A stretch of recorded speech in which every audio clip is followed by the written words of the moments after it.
सबसे पहले अपनी पार्टी के संबंध में ये कहना जरूरी समझती हूँ कि हमारी पार्टी ये चुनाव उत्तर प्रदेश की लगभग सभी विधानसभा की सीटों पर अकेले अपने बलबूते पर ही पूरी तैयारी व दमदारी के साथ यहाँ सन 2007 की तरह फिर से अपनी पार्टी की पूर्ण बहुमत की सरकार बनाने के लिए लड़ रही है,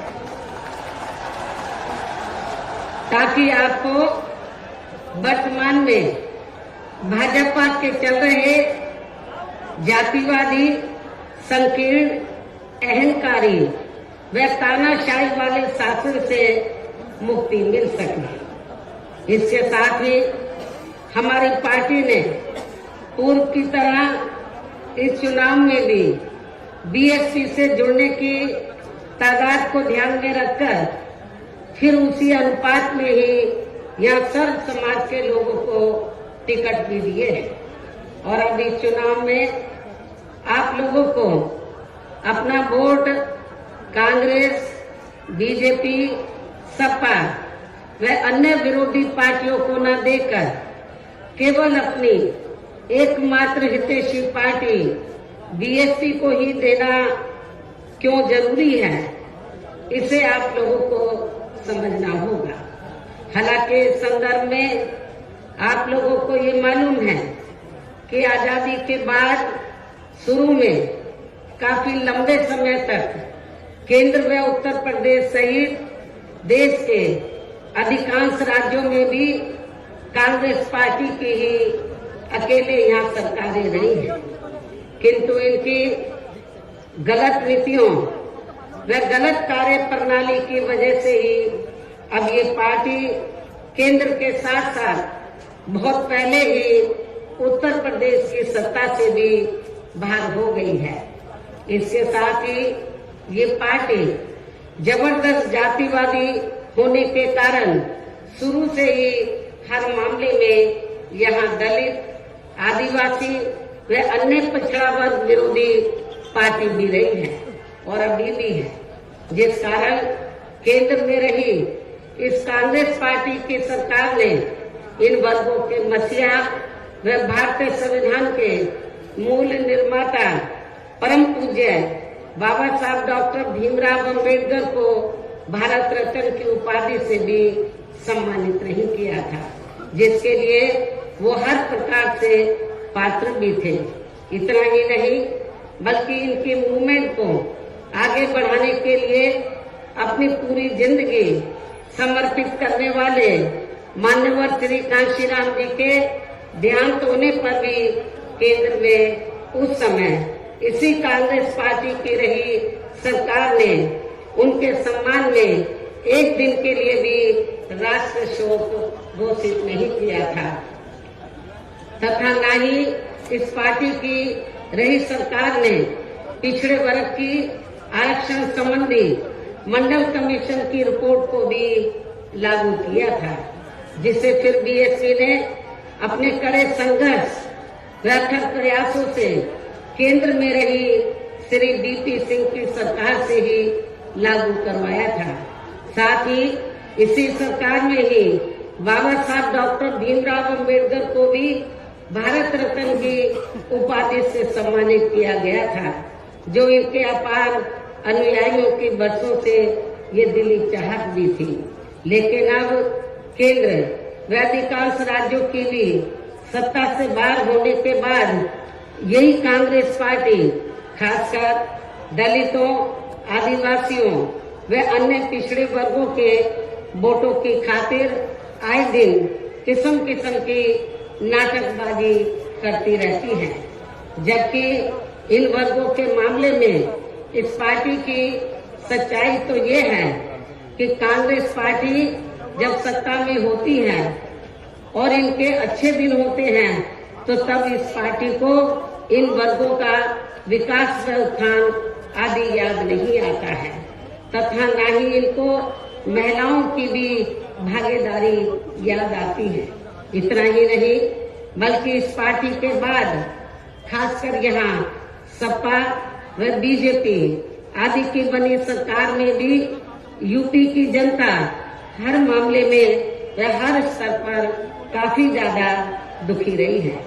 सपा की सरकार में तो अधिकांश यहाँ गुंडों, बदमाशों, माफियाओं व अराजक तत्वों एवं सरेआम लूट खसोट करने वालों का ही राज रहा है, जिसकी खास वजह से ही इस सरकार में आए दिन यहाँ जाति व धर्म के नाम पर तनाव व दंगे आदि ही होते रहे हैं। इस मामले में पश्चिमी यूपी का मुजफ्फरनगर कांड इसका खास उदाहरण है। प्रदेश में विकास के कार्य भी ज्यादातर यहाँ एक विशेष क्षेत्र व एक विशेष समुदाय के लोगों तक ही सीमित होकर रह गए हैं। और इतना ही नहीं, सपा की सरकार के चलते दलित व अति पिछड़े वर्गों के लोगों के साथ तो हर स्तर पर सोतेला रवैया अपनाया गया है। आप लोगों को ये मालूम है कि जब सपा पावर में आई तो सपा सरकार ने एक काम ये किया सबसे पहले सत्ता में आते ही कि हमारी पार्टी की सरकार ने जो दलित और अन्य पिछड़े वर्ग में समय समय पर संत गुरु और महापुरुष हुए तो उनको आदर सम्मान देने के मकसद से, उद्देश्य से हमारी पार्टी की सरकार ने जिन नए जिलों के नाम इनके नाम से रखे, नई योजनाओं के नाम इनके नाम से रखे तो उनको बदल दिया। और इतना ही नहीं, मैं सरकारी कर्मचारियों को भी ये बताना चाहती हूँ कि जब पदोन्नति में आरक्षण को लेकर तो पार्लियामेंट में बिल आया तो यही समाजवादी पार्टी थी जिसने इस बिल को फाड़ दिया था और इस बिल को पास नहीं होने दिया, ताकि जो दलित वर्ग के लोग हैं उनको पदोन्नति में आरक्षण की सुविधा न मिल सके। ये समाजवादी पार्टी का कैरेक्टर है, चाल चरित्र है। इसी प्रकार भाजपा सरकार की भी नीतियां व कार्यशैली अधिकांश यहाँ जातिवादी, पूंजीवादी एवं आरएसएस के संकीर्ण एजेंडे को ही लागू करने पर टिकी रही है, जिससे प्रभावित एवं शिकार हुए लोगों का इस सरकार में सही से विकास व उत्थान आदि नहीं हो सका है। साथ ही इनका हर स्तर पर काफी ज्यादा उत्पीड़न भी किया गया है। धर्म के नाम पर हमेशा यहाँ तनाव व नफरत आदि का वातावरण ही बना रहा है, ये किसी से छिपा नहीं है। प्रदेश में हर प्रकार के अपराध भी काफी ज्यादा बढ़े हैं। खासकर दलित व महिलाएं भी इस सरकार में कतई भी सुरक्षित नहीं रही हैं। लेकिन मीडिया में इनके आंकड़ों को ज्यादातर दबा दिया जाता है। आपके आगरा में तो इतना बुरा हाल है दलितों का कि पुलिस की कस्टडी में तो दलित वर्ग के एक नवयुवक को मार दिया जाता है। ये भी किसी से छिपा नहीं है। इसके अलावा प्रदेश में गरीबों, मजदूरों, बेरोजगारों व अन्य मेहनतकश लोगों के साथ साथ दलितों, आदिवासियों, अन्य पिछड़े वर्गों, मुस्लिम एवं अन्य धार्मिक अल्पसंख्यक समाज के लोगों के हित व कल्याण के लिए वर्षों से जो भी यहाँ सरकारी योजनाएं चल रही थी तो उनका भी इन्हें इस सरकार में सही से पूरा लाभ नहीं मिल सका है। खासकर दलितों व पिछड़ों को आरक्षण का भी पूरा लाभ नहीं मिल सका है, क्योंकि इन्होंने ज्यादातर सरकारी कार्य प्राइवेट सेक्टर के जरिए ही कराए हैं, जिसमें इनके लिए आरक्षण की कोई भी व्यवस्था नहीं है। सरकारी नौकरियों में भी इनका आरक्षण का कोटा भाजपा सरकार ने भी पूरा नहीं किया गया है। मुस्लिम व अन्य धार्मिक अल्पसंख्यक समाज के लोगों के साथ तो बीजेपी की सरकार ने अधिकांश इन्होंने पक्षपात वाला रवैया ही अपनाया है। इतना ही नहीं, बल्कि इस बार बीजेपी की सरकार में अपर कास्ट समाज में से विशेषकर प्रबुद्ध वर्ग भी हर मामले में अपने आप को काफी ज्यादा उपेक्षित रहा है। इसके अलावा इनकी गलत आर्थिक नीतियों के कारण यहाँ गरीबी, बेरोजगारी व महंगाई आदि भी काफी ज्यादा बढ़ी है। खासकर चुनाव घोषित होने से पहले तो डीजल, पेट्रोल व रसोई गैस आदि की आए दिन बढ़ी कीमतों ने भी जनता की काफी ज्यादा मुश्किलें बढ़ाई हैं और ऐसा लगता है कि चुनाव खत्म होने के बाद उन्हें इनकी कीमतें बढ़ा दी जाएंगी। इसके साथ साथ उत्तर प्रदेश सहित पूरे देश के किसान भी केंद्र सरकार की गलत नीतियों के कारण काफी ज्यादा दुखी व परेशान रहे हैं और अभी भी परेशान हैं।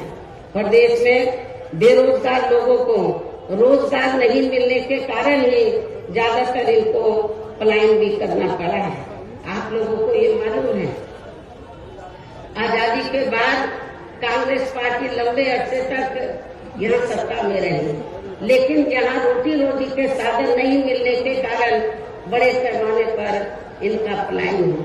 ये लोग पलायन करके चले गए और इसके साथ ही जब बीजेपी पावर में आई तो आप लोगों को मालूम है कि ये सिलसिला जारी रहा और कोरोना काल में जो लोग बाहर के राज्यों से वापस आ गए, जब उनको रोटी रोटी के साधन नहीं मिले तो उन्हें पुनः पलायन करना पड़ा। मुजफ्फरनगर में भी बड़े पैमाने पर सपा सरकार में लोगों को पलायन करना पड़ा। तो ये तीनों पार्टियों की जो सरकारें हैं, चाहे कांग्रेस सत्ता में रही हो, चाहे समाजवादी पार्टी, चाहे बीजेपी, इन सभी पार्टियों की सरकारों में किसी न किसी कारणवश जो दुखी पीड़ित लोग हैं, खासकर बेरोजगार लोग हैं, उनको पलायन करना पड़ा है। इस प्रकार से इन सभी विरोधी पार्टियों की रही सरकारों में शुरू से ही यहाँ यूपी की जनता काफी ज्यादा दुखी व परेशान रही है। खासकर कोरोना महामारी के दौरान तो इन सभी की हालत और भी ज्यादा खराब हो गई है। ऐसे में इन सभी विरोधी पार्टियों की रही सरकारों से निजात पाने के लिए अब इस चुनाव में यहाँ प्रदेश की जनता को अपनी एकमात्र विदेशी पार्टी बहुजन समाज पार्टी की ही सरकार बनाना बहुत जरूरी है, जिसने अपने चारों रहे शासनकाल के दौरान बिना पक्षपात व भेदभाव आदि के यहाँ कमजोर एवं उपेक्षित वर्गों के लोगों के साथ साथ सर्व समाज में से गरीबों, मजदूरों, बेरोजगारों, किसानों, व्यापारियों, कर्मचारियों, वकीलों एवं अन्य मेहनतकश लोगों के साथ ही युवाओं, छात्रों, महिलाओं व बुजुर्गों आदि के भी विकास एवं उत्थान के लिए अनेक ऐतिहासिक एवं महत्वपूर्ण कार्य किए हैं। इसके अलावा बीएसपी की रही सरकार में दलित एवं अन्य पिछड़े वर्गों में जन्मे अपने महान संतों, गुरुओं व महापुरुषों आदि को भी विभिन्न रूपों में पूरा आदर सम्मान दिया गया है, जिनकी यहाँ सभी विरोधी पार्टियों की रही सरकारों में काफी ज्यादा उपेक्षा की गई है। इसके साथ साथ बीएसपी की सरकार में पूर्व की तरह ही यहाँ सभी वर्गों, धर्मों व विभिन्न क्षेत्रों में लगे लोगों के हितों में भी फिर से ऐतिहासिक कार्य किए जाएंगे। प्रदेश में विशेषकर गरीबी व बेरोजगारी आदि को दूर करने के लिए जरूरी कदम उठाए जाएंगे और ये हमारी सरकार का इस बार भी मुख्य एजेंडा होगा। साथ ही किसी भी मामले में किसानों को भी निराश नहीं होने दिया जाएगा। इसके अलावा आपके इस क्षेत्र की जो भी आपके आगरा मंडल में तो सभी जिलों में जो भी स्थानीय समस्याएं होंगी तो उन्हें भी जरूर दूर किया जाएगा। वैसे आप लोगों को मालूम है कि आगरा और फिरोजाबाद में तो जो यहाँ स्थानीय कारोबार चल रहे हैं इनकी कुछ समस्याएं हैं, तो उनको भी दूर किया जाएगा। ये भी मैं आप लोगों को विश्वास दिलाना चाहती हूँ। साथ ही केंद्र व यूपी सरकार के भी विवादित, इसके साथ ही केंद्र व यूपी सरकार के भी विवादित नियमों व कानूनों को यहाँ जल्दी से लागू नहीं होने दिया जाएगा। इतना ही नहीं, बल्कि बीएसपी की नई सरकार ने जिन महान संतों, गुरुओं एवं महापुरुषों आदि के आदर सम्मान में व उनके नाम पर जनहित की जो अनेकों योजनाएं शुरू की गई थी, साथ ही नए जिलों के नाम भी रखे गए थे, तो उन्हें अधिकांश, जैसा कि मैंने आप लोगों को बताया कि उन्हें अधिकांश सपा सरकार द्वारा बदल दिया गया है, जिससे उनके प्रति इनकी हीन व जातिवादी मानसिकता भी साफ झलकती है, तथा जिन्हें फिर बीएसपी की सरकार बनने पर जरूर बहाल कर दिया जाएगा। इसके साथ साथ बीएसपी की नई सरकार में सर्व समाज के व विभिन्न क्षेत्रों में लगे लोगों के हितों में जो अनेकों महत्वपूर्ण व ऐतिहासिक फैसले लिए गए थे, जिन्हें सत्ता परिवर्तन होने पर बाद में सपा व बीजेपी की सरकार ने ज्यादातर दरकिनार कर दिया है, तो उन्हें भी फिर से शुरू किया जाएगा। इसके साथ ही बीएसपी की सरकार बनने पर यहाँ बीजेपी व सपा आदि के शासनकाल की तरह कानून व्यवस्था को किसी भी कीमत पर खराब व लचर नहीं होने दिया जाएगा और हर स्तर पर कानून द्वारा कानून का राज कायम किया जाएगा। जाति व धर्म के नाम पर यहाँ लोगों का किसी भी प्रकार से शोषण व उत्पीड़न आदि नहीं होने दिया जाएगा।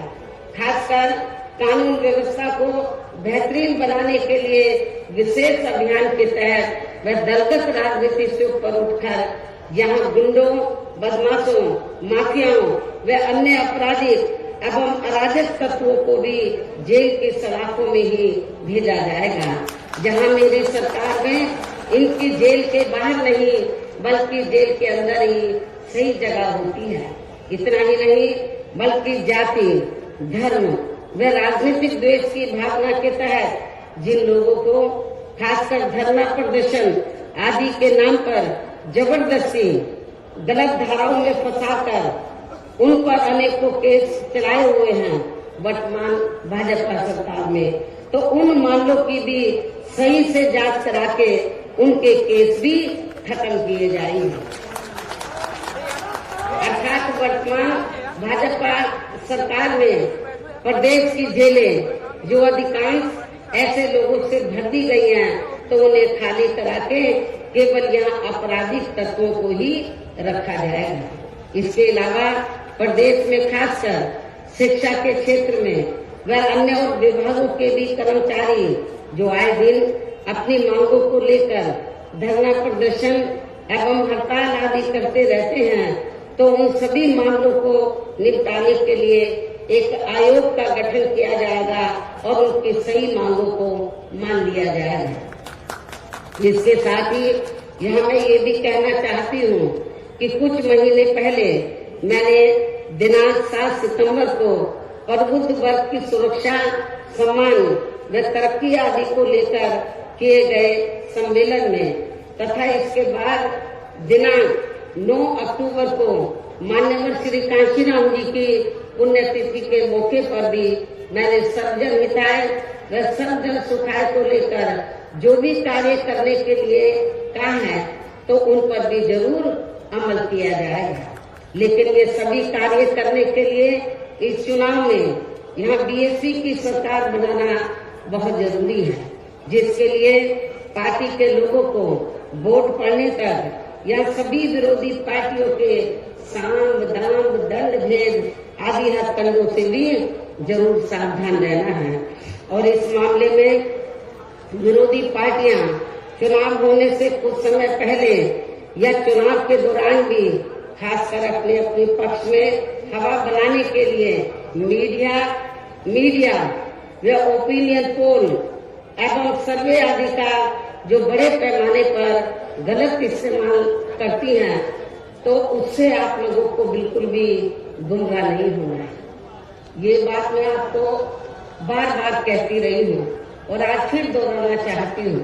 इतना ही नहीं बल्कि इस बार कुछ जातिवादी मीडिया ने इस चुनाव में हमारी पार्टी के लोगों का मनोबल गिराने में भी ये कहकर कोई कसर नहीं छोड़ी है कि इनके नेता कहीं नजर नहीं आ रही है।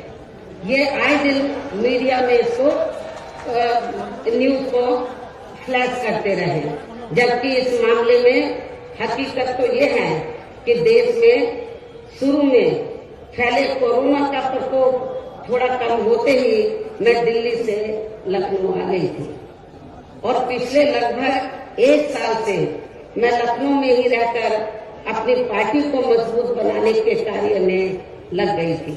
इसके साथ ही इस कार्य में यहाँ ज्यादा ध्यान देने की वजह से मैंने पिछले 1 वर्ष से बाकी राज्यों का भी कार्य लखनऊ से ही देखा है और 1 वर्ष में केवल मैं 2 दिन के लिए दिल्ली गई थी। 1 वर्ष में केवल मैं 2 दिन के लिए दिल्ली गई थी जब मेरी मदर की मृत्यु हो गई थी और इस 1 वर्ष के दौरान मैंने यहाँ पार्टी को फिर से पोलिंग बूथ स्तर पर कैडर के आधार पर यहाँ सही से खड़ा किया है। आप लोगों को मालूम है कि पहले जो कमेटियां बनी थी तो ज्यादातर फर्जी थी। केवल हमारे लोग बता देते थे, नीचे के स्तर के पदाधिकारियों को खुद जाकर कमेटी नहीं बनाते थे। इस बार मैंने सख्त निर्देश दिए कि कमेटी सही होनी चाहिए और जो बड़े बड़े पदाधिकारी हैं वो भी जाकर कमेटी बनाएंगे, ये भी मैंने कहा। तो इस एक कहने का तात्पर्य ये है कि इस 1 वर्ष के दौरान मैंने यहाँ पार्टी को फिर से पोलिंग बूथ स्तर पर कैडर के आधार पर यहाँ सही से खड़ा किया है तथा सर्व समाज के काफी नए लोगों को भी तैयार किया है। इसके साथ ही पोलिंग बूथों की कमेटियों के बनने के बाद फिर मैंने अपने ज्यादातर निवास स्थान पर ही उनकी समीक्षा बैठकें भी की है और ये कार्य खत्म होने के बाद फिर मैंने इस बार उम्मीदवारों का चयन करने के मामले में भी विशेष ध्यान दिया है, क्योंकि इस मामले में पिछले चुनाव में हमारी पार्टी के कुछ वरिष्ठ नेताओं ने जो अधिकांश दूसरी पार्टियों में चले गए हैं उन्होंने काफी विश्वासघात किया है। पिछले बार चुनाव में उन्होंने काफी विश्वासघात किया, न जातीय समीकरण का ध्यान रखा, बल्कि सुनने में तो ये आया कि दूसरी पार्टियों के उम्मीदवारों से साठगांठ करके हमारे नेताओं ने ज्यादातर डमी कैंडिडेट खड़े कर दिए, जिसकी वजह से पिछले विधानसभा चुनाव में हमारी पार्टी का अच्छा रिजल्ट नहीं आ सका। इस चीज का मैंने विशेष ध्यान दिया इस बात की तरफ और मैंने ये फैसला लिया कि इस बार मैं ये कार्य अपनी देखरेख में खुद करूंगी। 403 विधानसभा की सीटें हैं, एक एक सीट पर मैं उम्मीदवार से खुद मिली अपने रेजिडेंस पर, उनका पूरा परिचय लिया तो तब मैंने उनका टिकट फाइनल किया है, ताकि पिछले चुनाव की तरह हमारे साथ कोई धोखा न हो जाए। और इसके बाद जैसे ही मैं इस कार्य से कल मैं फ्री हुई इस कार्य से, तो आज मैं अपनी पार्टी के उम्मीदवारों को जिताने की अपील करने के लिए यूपी की दलितों की खास राजधानी आगरा में आप लोगों के बीच में आ गई हूँ।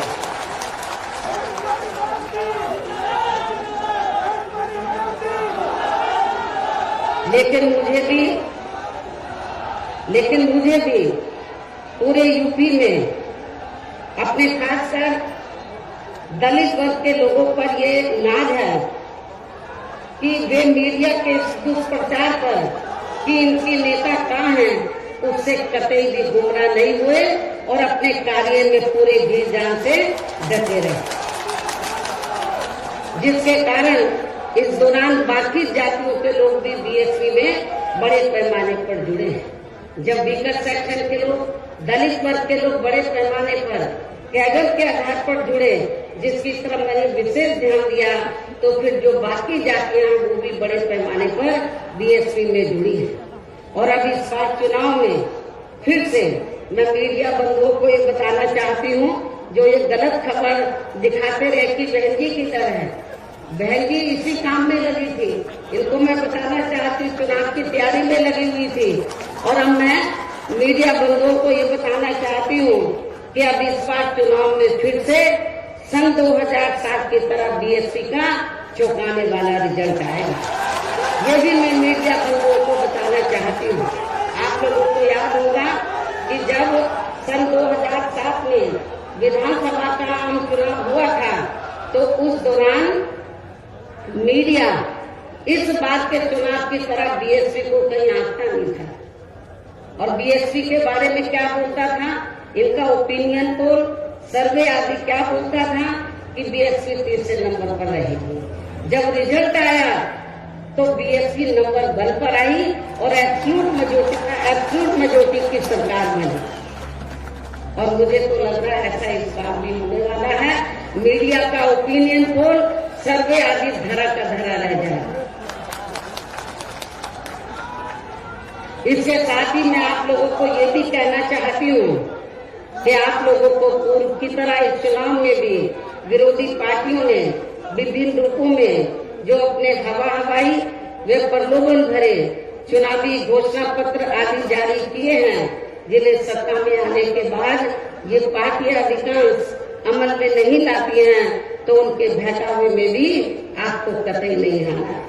जबकि इस मामले में बीएसपी किसी भी चुनाव में विरोधी पार्टियों की तरह अपना कोई भी चुनावी घोषणा पत्र आदि जारी नहीं करती है, क्योंकि बीएसपी कहने में बहुत कम बल्कि कार्य करके दिखाने में ही ज्यादा विश्वास रखती है। और ऐसा हमने यहाँ यूपी में अपने चारों रही सरकारों के दौरान करके भी दिखाया है। इतना ही नहीं बल्कि हमारी पार्टी के चारों रही सरकारों ने प्रदेश में बिगड़ी हुई कानून व्यवस्था को सुधारने के साथ साथ जो असंख्य के साथ साथ प्रदेश के विकास एवं आम जनहित के लिए जो असंख्य अति महत्वपूर्ण कार्य किए हैं, वो अभी तक यहाँ किसी भी विरोधी पार्टी की सरकार ने नहीं किए हैं। आपको मालूम है कि बीजेपी के लोग कहते रहते हैं हमने गरीबों को इतने मकान दिए हैं, कहीं नजर आ रहे हैं। जब मेरी सरकार थी आपके आगरे में ही बड़े पैमाने पर हमने गरीबों को फ्री मकान बनाकर दिए, वो आपको नजर आते हैं। कहाँ हैं इनके मकान? तो वो आपको बहुत कम ही नजर आएंगे।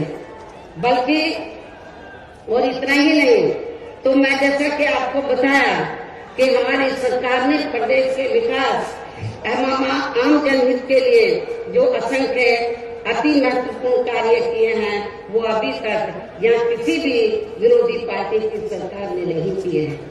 बल्कि ज्यादातर उन्हीं कार्यों के नाम जो हमारी सरकार ने कार्य किए थे, बल्कि ज्यादातर उन्हीं कार्यों के नाम व स्वरूप आदि बदलकर अब विरोधी पार्टियों की सरकारें उन्हीं को ही भुनाने में लगी है।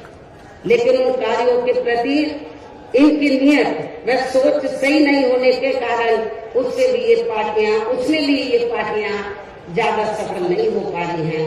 इन्हीं जरूरी बातों के साथ ही हम मेरा यही कहना है कि आप लोगों को इस चुनाव में अपने हित व कल्याण के लिए या फिर से यूपी में बीएसपी की सर्वजन हिताय व सर्वजन सुखाय की नीतियों पर आधारित सरकार बनाना बहुत जरूरी है। और इसके लिए पार्टी के लोगों को, इसके लिए बीएसपी के लोगों को वोट पड़ने वाले दिन कोरोना नियमों का पालन करते हुए सबसे पहले सुबह उठते ही व समय से अपने अपने पोलिंग बूथों पर अपना वोट डालने के लिए जाना है।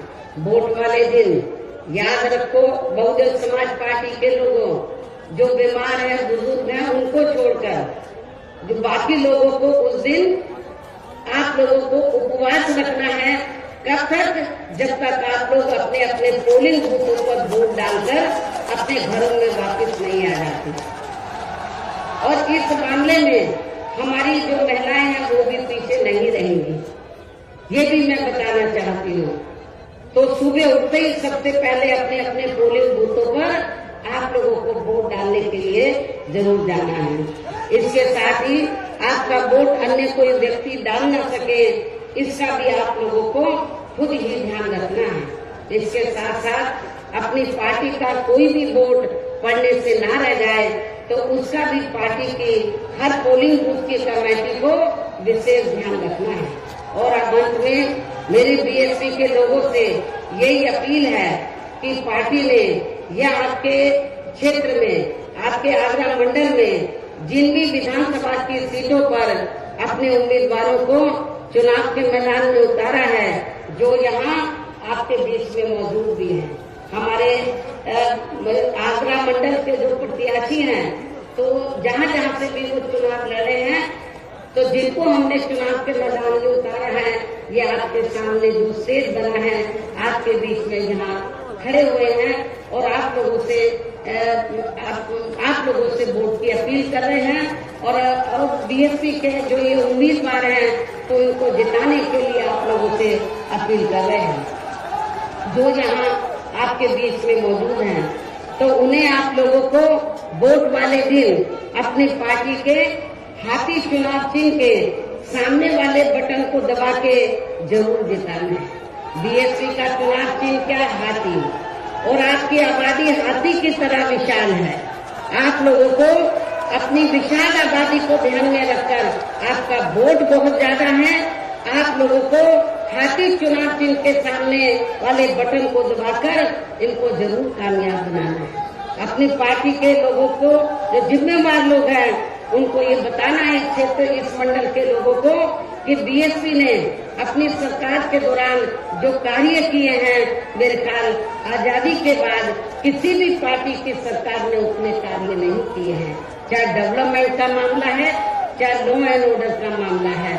और इतना ही नहीं, जिन हमारे संतों, गुरुओं और महापुरुषों को बरसों से आदर सम्मान नहीं मिला था, उन्हें भी हमारी पार्टी की सरकार ने पूरा आदर सम्मान दिया है। और जब आप लोग लखनऊ जाते हैं, पहले का लखनऊ आप लोगों ने देखा होगा और मेरे सत्ता में आने के बाद का लखनऊ देखा होगा।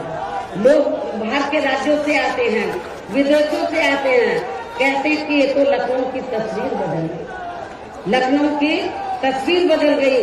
और इतना ही नहीं, आपके आगरा मंडल में भी मैंने काफी काम किया।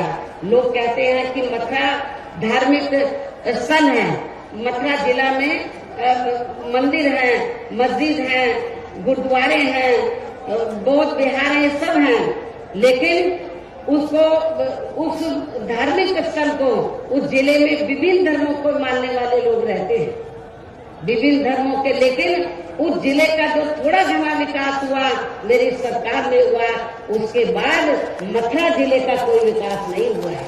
ये भी मैं मथुरा के लोगों को बताना चाहती हूँ। केवल मीडिया में हवाई बातें करते रहते हैं और लोगों को धर्म की आड़ में, उनके जो भावनाएं हैं, तो उनकी भावनाओं की आड़ में तो लोगों का वोट लेने का प्रयास करते हैं, लेकिन हकीकत में जमीनी तौर पर वहाँ पर कोई विकास का काम वर्तमान भारतीय जनता पार्टी की सरकार में नहीं हुआ है। यही सपा सरकार का हाल था। और बीजेपी को कुछ नहीं करना है, ज्यादातर वो मीडिया में घूमते रहते हैं। विकास के कार्य आप लोगों ने देखे हैं, कहीं आपको विकास नजर आया आप लोगों का? अपना पूरे 5 साल के अंदर कोई आपका विकास नहीं हुआ। आप लोगों के साथ जुल्म जाती हुई है। विकास किनका हुआ है? जो बड़े बड़े पूंजीपति हैं, जो बड़े बड़े धन्ना सेठ हैं, जो आरएसएस के लोग हैं, उनका विकास हुआ है। आप लोगों का विकास नहीं हुआ है। यदि आप लोग चाहते हैं कि आप लोगों का विकास हो, सर्व समाज का विकास हो, तो आप सभी धर्मों के लोगों का विकास हो, सभी जाति के लोगों का विकास हो, तो फिर आप लोगों को बहुजन समाज पार्टी के आगरा मंडल से जो हमने अपने प्रत्याशी चुनाव के मैदान में उतारे हैं, तो उन्हें अब आप लोगों को वोट वाले दिन अपनी पार्टी के हाथी चुनाव चिन्ह के सामने वाले बटन को दबा के जरूर जिताना है। और फिर से आपको यहाँ सन 2007 की तरह ही बीएसपी की अपनी पूर्ण बहुमत की सरकार जरूर बनाना है। तभी फिर प्रदेश में यहाँ अमन चैन कायम होने के साथ साथ सभी धर्मों व वर्गों के लोगों का भी सही से विकास व उत्थान आदि हो सकता है। साथ ही यहाँ अन्याय, अपराध, भय व भ्रष्टाचार मुक्त एवं विकास युक्त वातावरण भी पैदा हो सकता है और तभी फिर यहाँ परम पूज्य बाबा साहब डॉक्टर भीमराव अंबेडकर एवं मान्यवर श्री कांशीराम जी आदि का भी सपना सही साकार हो सकता है। और इस उम्मीद के साथ ही अब मैं यही कहना चाहूंगी, क्या कहना चाहूंगी कि अब आपको हर पोलिंग बूथ को जिताना है, बीएसपी को सत्ता में लाना है। आप लोगों को हर पोलिंग बूथ को जिताना है, बीएसपी को सत्ता में लाना है। इस विश्वास के साथ ही अब मैं पुनः अपनी पार्टी के उम्मीदवारों को जिताने की पुरजोर अपील करते हुए अपनी बात यही समाप्त करती हूँ। जय भीम, जय भारत।